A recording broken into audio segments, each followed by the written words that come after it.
Good morning friends. Sickle સેલની ચર્ચામાં આજે વાત કરીશું સિકલ સેલ ટ્રીટમેન્ટની. તો મિત્રો, સિકલ સેલની ટ્રીટમેન્ટ પહેલી એક છે કે ભાઈ તમે ખૂબ પાણી પીઓ, 5 થી 6 લીટર પર ડે પાણી પીઓ. દવાઓ લો જેવી કે હાઇડ્રોક્સુરિયા છે, ફોલિક એસિડ છે, જે તમારા ડૉક્ટર સાહેબ જે છે એટલે જે એ રેગ્યુલર દવા લો. એવું નહીં કે બીમાર પડે ત્યારે જ લો.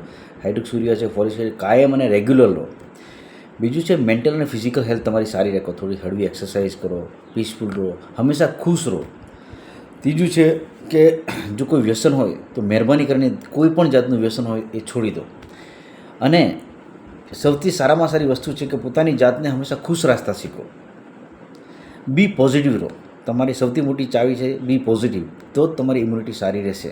અને એક છે કે ભાઈ પરમનન્ટ ક્યોર શું છે સિકલ સેલ ડિસીઝની, તો એક તો બોન મેરો ટ્રાન્સપ્લાન્ટ છે અને બીજી છે જીન થેરેપી છે.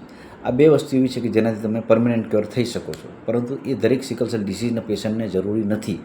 એટલા માટે કહું છું કે એ કોસ્ટલી પર છે અને એના ઘણા બધા બીજા બી એ છે. એટલા માટે તો ખાસ તો આટલી જ વસ્તુ જો તમે ધ્યાન રાખશો તો સિકલ સેલ ડિસીઝવાળો વ્યક્તિ તંદુરસ્ત જીવન જીવી શકશે. સારામાં સારું એ જેટલું જીવવા ધારે તેટલું. હા, મરવું અને જીવવું એ આપણી હાથમાં નથી, પરંતુ જેટલું જીવીએ એટલું તંદુરસ્ત જીવીએ એ આપણી એક મહત્વાકાંક્ષા છે અને આપણું એક એમ છે.